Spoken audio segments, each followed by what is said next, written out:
ปีแล้วมันยาก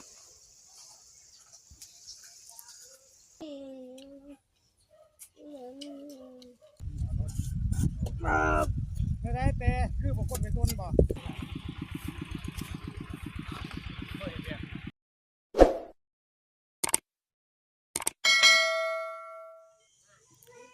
กับทักทายสบายดีและก็สวัสดี FC ทุกท่านนะที่เข้ามาติดตามรับชมซองของเบาประมาบ้านนามื้อนี้ก็เป็นบรรยากาศยามเช้าๆพี่น้อยจะได้เฮ็ดอยู่โคกินนะแล้วก็ลงไปเซ่พี่น้อยลงไปเฮ็ดโคน้ำเขาเพราะว่ามื้อวานนี้ก็ไม่ได้ลงนะเพราะว่าเจ็บแอวมื้อชื่นนึงก็ไปชะปลาหาคำวัดพี่น้องมื้อนี้ก็ว่าลงเพราะว่าฮอดคุ้มคอยแล้วนะเฮ็ดกินก็ต้มไก่กินได้พี่น้องเอ้ย ไก่แม่นะเพราะว่ามันผักเคยเฮามาแล้วนะยันไก่มันตายเพราะว่าไก่ก็กะตายตัวนึงเลยพี่น้องเอ้ยเอาทีมและตัวนี้ต้มกินเซไปพี่น้องเอ้ยเบิ่งน้ำเดียวนี่แหละว่าแล้วเฮาละเฮ็ดไปเลยกินนะ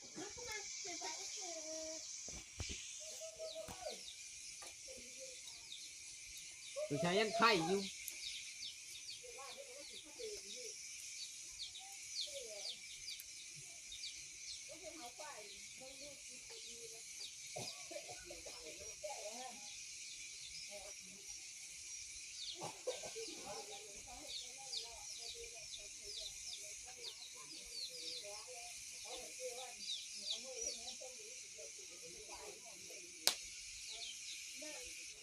โยยางไก่ชื่อพระมามี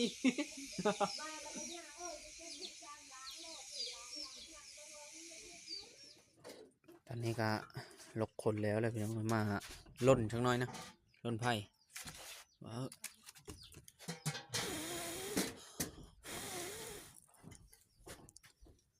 ได้กินอาหารแล้วมื้อนี้ อาหารบ้านเสียงโซน้อยงานเก่งโซน้อยหลับแล้วรถตั้งแต่2017พวกรถปี2017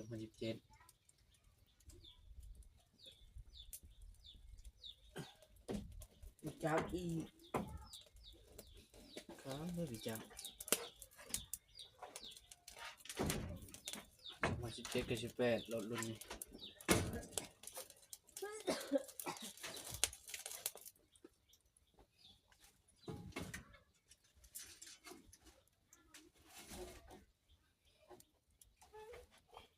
2022ก็คือรถหัวหน้าล่ะ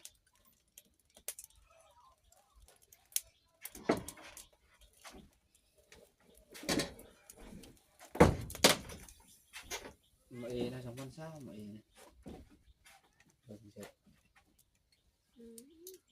มันเป็นนะนี่เนาะเขาคันแล้วก็เป็นเลิศ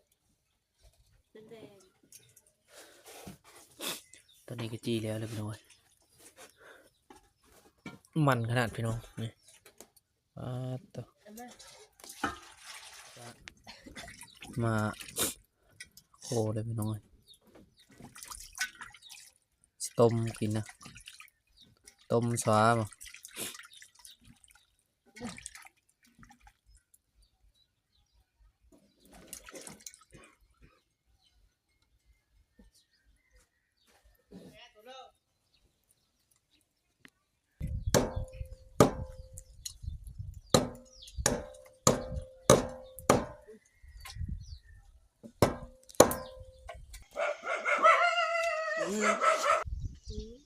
สีจะแลละ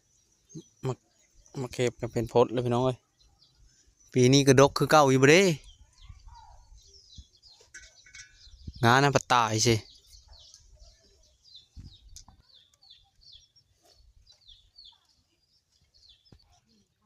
นี่ก็ปลาที่สะมามื้อนั้นนะยังอยู่ได้พี่น้องเอ้ย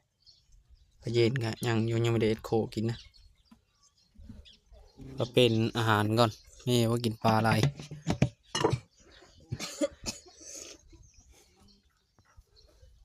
นี่ก็กำลังไหลต้มอยู่ ไล่เฮาก็ แล้วเคาะรถมาดิ ก่ผู้แดงนะบักใหญ่เลยนะเถอะอากาศมื้อนี้ก็คือเก่าเลยพี่น้องเอ้ยหนาว มีเป็นอ้อคนจะเป็นหวัดก็เคยเห็นได้เดิน4เดิน5ลมหนาวเห็นแต่แดด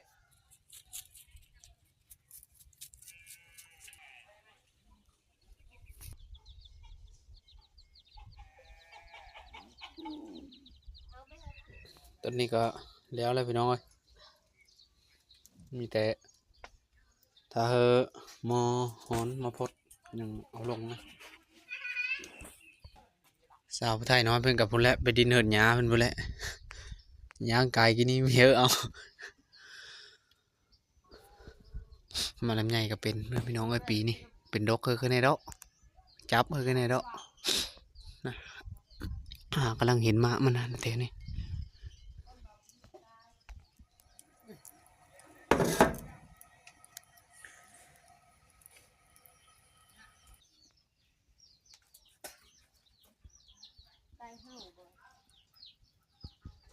มาตะเลยนะ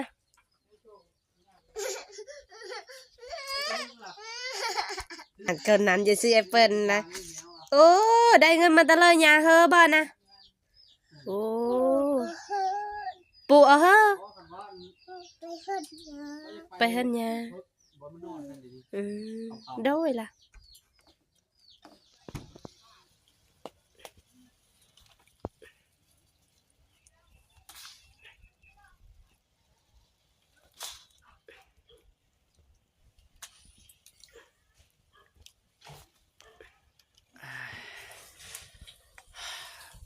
ตอนนี้ก็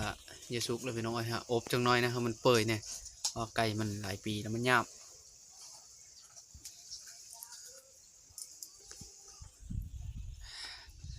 นี่กระปุผักไว้พี่น้องเอ้ยปุผักเถิมไว้ก่อนนี่คอน้ำเขามาผักเถิม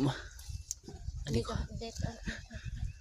โคชิเคอร์กระปุดูเถิงแล้วนะแบบง่ายๆสบายอันนี้ก็บุพักปุอันละจังน้อยพี่น้องเอ้ยเหาะแล้วค่อยปุตัวนี้อันนี้ค่อยลอกมึงแต่ซื้อค่อยนึกว่ามันมีอ้อบ่แล้วมันอ้อเสยค่อยกับปุไม่นะปุที่ลายย่ามันงำเดียวย่ามันเปื่อยผักแพรวอันนี้ก็กำลังอ้อนะผักแพรวนี่ปุไว้พี่น้องเอ้ยพอได้เจอฮันเจอนี่เป็นอะไรล่ะโอ้น่าจะได้ละมั้งมานี่เคยจะชุกเลยพี่น้องเอ้ยอดใจรอน้อยหนึ่งตอนนี้ก็8 โมงเลยเบิ่งนี่ข้าวเช้ายังไม่ทันได้กินเยอะข้าวเลยบัดนี้ กินข้าวก่อนพี่น้องบัดนี้ชุกแล้วนะไปกินข้าววันนี้แม่เป็นว่าจะตำแจ่วหวานนี่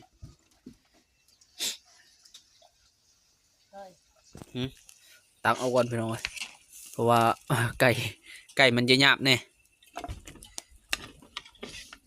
ตักเอาซ้ำจะกินนะเลยเนี่ยนี่ตับก็อยู่นี่บ่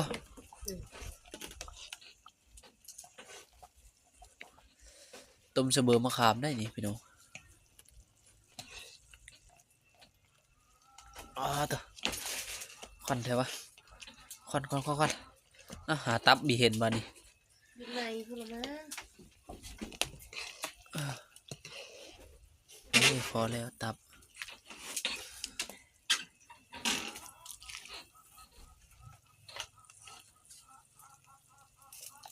นี่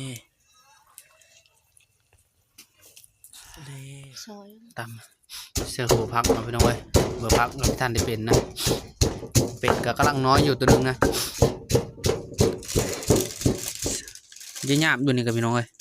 ต้มไปเปื่อยนะใกล้หลายปีเด้เสื้อมะนาวเฮ็ดแจ่วหวานนะเสื้อมะนาว ชมกันด้วย นะก้อยคือไปตำเสื้อตับนะซิมมาก่อนพี่น้องแจ่วหวานรุ่นเสื้อหูพัก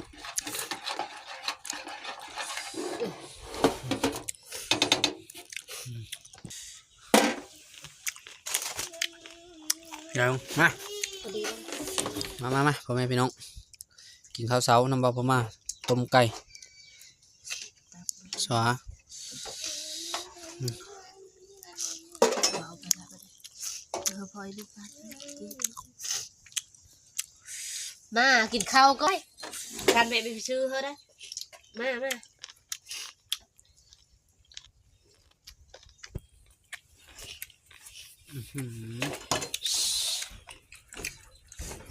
นัก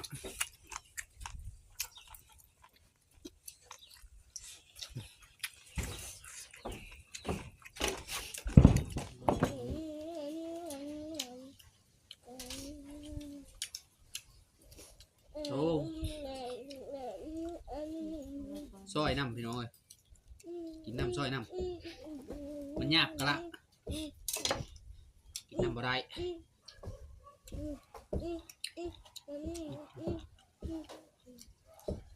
วันนี้น่ะกินยาสีฟันวันนี้วั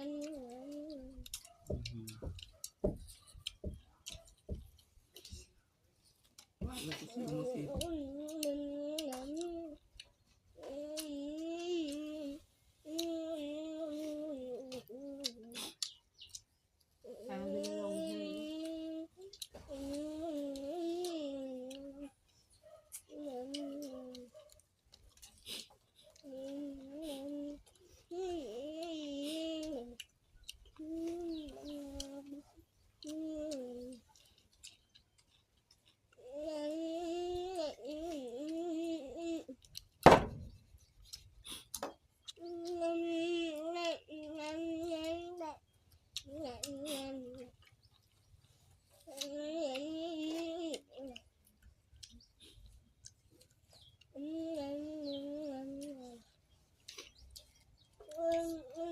อ้เห็นได้บอกก่อนจะยันได้ต้มไหม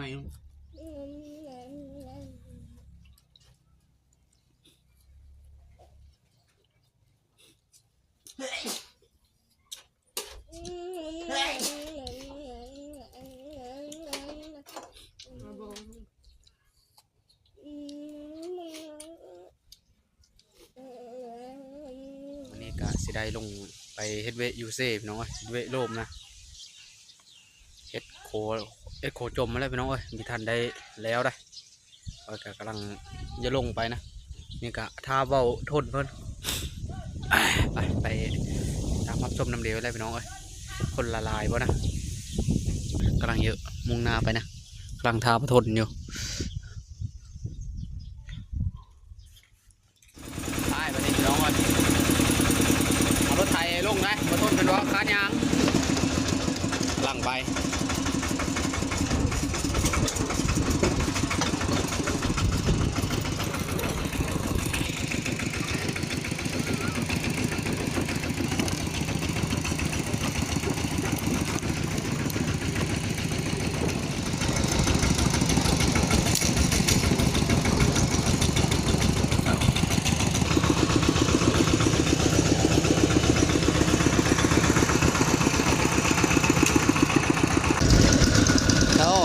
โทษไปทางเลยเดี๋ยวนี้ กลัวไม่ต้น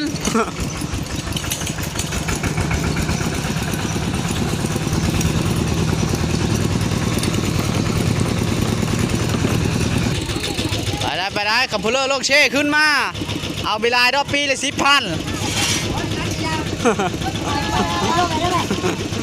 คนไรเลิกเออนะไปบ้านนี้วันละอันสไลด์ไปก่อนสองซี่ได้ซี่ซองแล้วดิไปบ้านนี้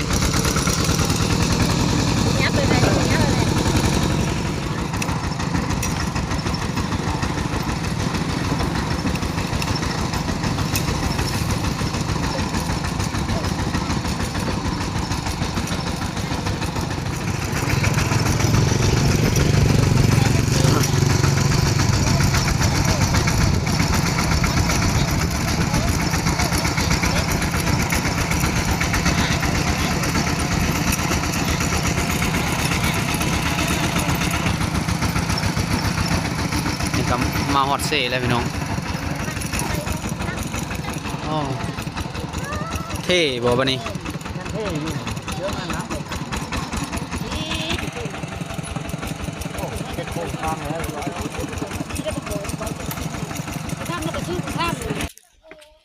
ลงมาฮอตเซ่แล้วพี่น้องบัดนี้อ่ะ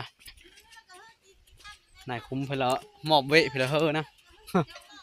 เฮ็ดแนวเริ่มมื้อนี้เบิ่งแล้วไม่ได้ลงนี่ก็เคยจะแล้วได้เบิ่งนี่เท่นี่ก็แล้วเนาะนี่ในคุ้มเฮาก็มาแล้วได้เฮ็ดแนวเริ่มในคุ้มมื้อนี้เฮ็ดแนวเริ่มมื้อนี้ขอนำผ้ายังได้เฮ็ดรอเพิ่นเด้อแนวน่ะ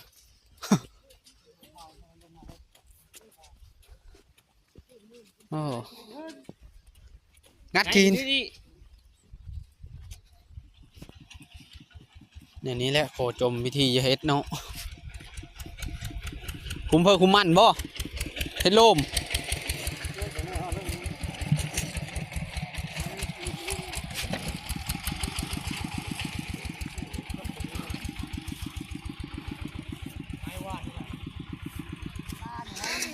เอาขึ้นเอาลงนะพี่น้องเอ้ย เว้ยงานหลาย ทางอีเป็นตา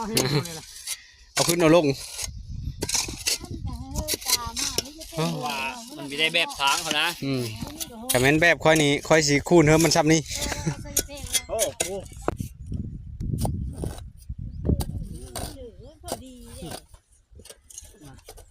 เก็บขึ้นเก็บลง หน้าจมบักในว่าชุดกี่นี่ เก็บแล้วก็เก็บลงแล้วเก็บขึ้นเนาะ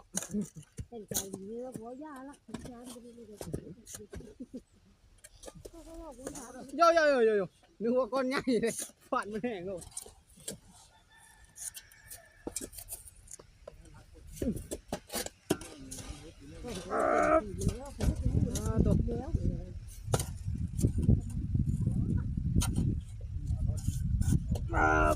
ไม่ได้เปคือผมคนไปต้นบ่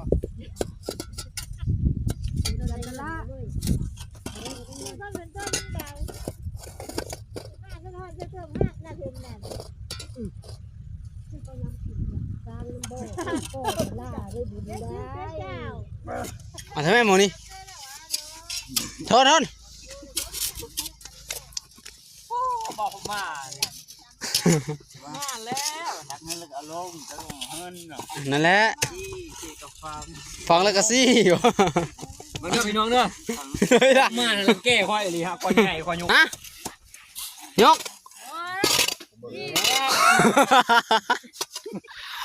ยก บอกผมมาจับ อะโก้ยมาโทษเด็ดคือพี่เคยไปแห้งเนื้อเจอหมูซอยนั่น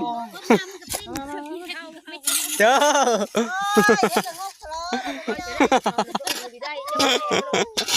เอามา3เลย ทางนี้พี่เลิกคือสากตันนี่ ได้จากตัวแล้วกตันนะ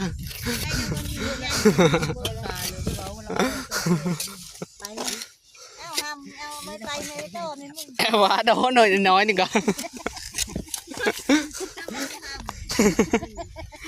อันน้อยๆนี่ก็เอาไปโต้โอ้นี่ก็หลายๆเติมเลยพี่น้องเอ้ยแต่พูมาพี่ไงกินขึ้นนะอันเลยใจมา เอาไปช่างน้องลงบ้าง ไปไว้ ไปด้านหน้าชูโลดช่วยเอานี่ ไปไว้ไปไว้ไปไว้ไปไว้ไปไว้นะได้เลย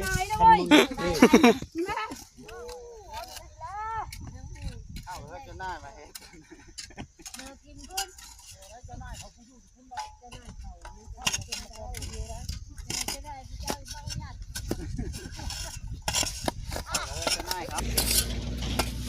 ็ด หลายๆเติมเลยพี่น้องเลยเฮ็ดมานี่ก็